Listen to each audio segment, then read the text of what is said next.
You want to talk about the CIT options? Yeah, so the core intelligent trimming.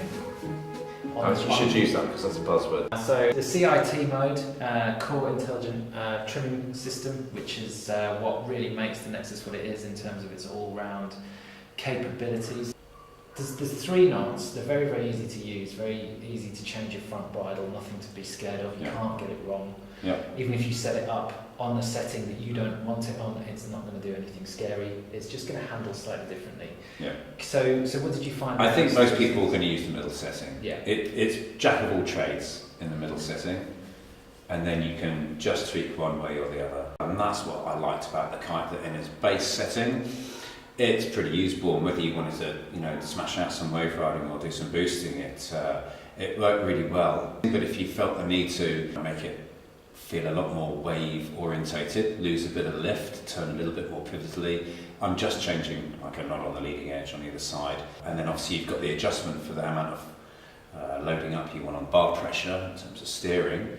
While I was out here, I got 16.1 metres on it on a woo. Highest Cape Verde record.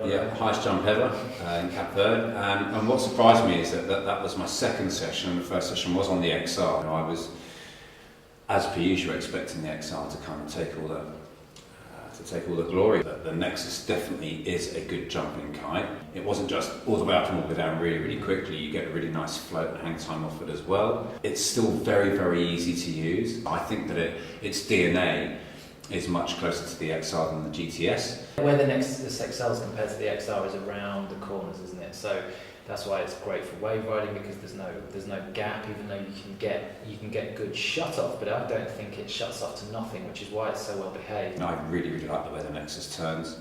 It holds a nice amount of power through the turn, so it's quicker and a little bit more focused in its flying. It sits a little bit more forward into the window, and you can do a little bit more with it. With the XR, all you really had to do was pull down and edge a little bit, and essentially that's what you're doing with the Nexus, but you've got more room to grow. So you want to go out and try your first loops and try stuff like that. The GTS was quite manly, and quite extreme. The GT's a little bit more on and off and snatchy. The Nexus is really nicely balanced in the bar in terms of where the power progressively comes in, isn't it? It doesn't snap at you. Yeah. It's friendly performance. Yeah.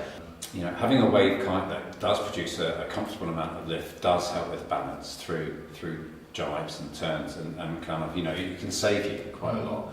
I was pretty shocked about it, to be honest. I thought, how can you get a kite that jumps as well as the XR, and how can you get one that has that looping reputation of the GT? And they've literally taken the best bits of both and produced it into one kite that is still easy to use.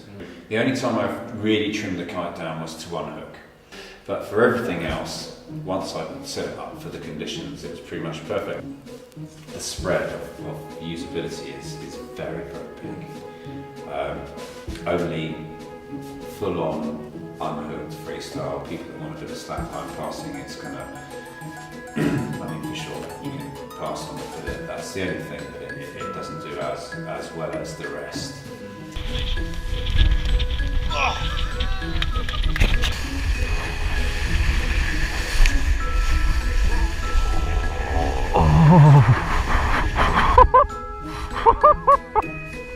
Oh.